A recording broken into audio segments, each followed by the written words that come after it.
मित्रांनो, तुमचं पुन्हा एकदा आपल्या YouTube चॅनलवरती सहर्ष असं स्वागत आहे. काल एक भव्य दिव्य असं ओपनचं मैदान संपन्न झालं. जायगाव केसरी मौजे जायगाव तालुका खटाव जिल्हा सातारा या ठिकाणी. आणि या मैदानामध्ये आपल्या सगळ्यांचा लाडका दुधादेशम हिंद केसरी बक्कासूर आणि सौ उर्मिळाताई माणिकशेठ गायकवाड मथुरफॉर्म चिंचाळे यांचा राजा पळताना दिसला. मित्रांनो, एक प्रश्न विचारला मोहिल शेठ यांना एका बाईटमध्ये की बक्कासूरला रोज रोज का पळवता? त्यावर मित्रांनो मोहिल शेठने रोखठोक बोलले. मित्रांनो, काय सांगितलं ते बघूयात.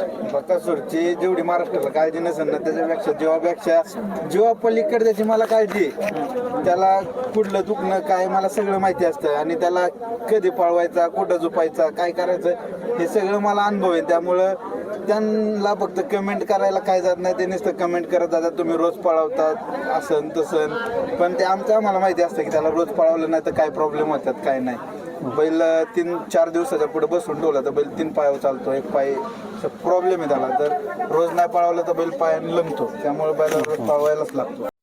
मित्रांनो, आपण बघितलं असेल बऱ्याच दिवसांनी सौ उर्मिळाताई माणिकशेठ गायकवाड मथुरफॉर्म चिंचाळे व एकनाथ दादा पाटील कंदूर यांचा मित्रांनो राजा आणि बक्कासूर हा जोड आपल्याला बऱ्याच दिवसांनी पळताना दिसला.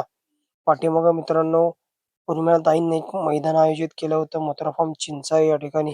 त्या मैदानामध्ये मित्रांनो द्वादशम हिंद केसरी मोलशेठ धुमा सुसगाव यांचा द्वादशम हिंद केसरी बक्कासूर आणि कंदूरचा राजा हा साज पळताना दिसणार होता. परंतु काही कारणास्तव हा साज आपल्याला पळताना दिसला नाही.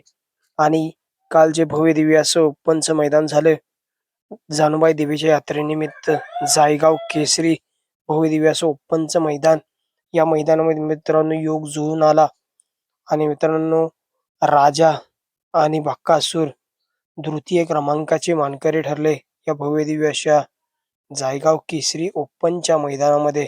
टॉपचं मित्रांनो स्पीड लागलं होतं गट्टाला आणि मित्रांनो फायनलचे मानकरी द्वितीय क्रमांकाचे मानकरी ठरले द्वादशम हिंद केसरी बक्कासूर आणि मित्रांनो राजा.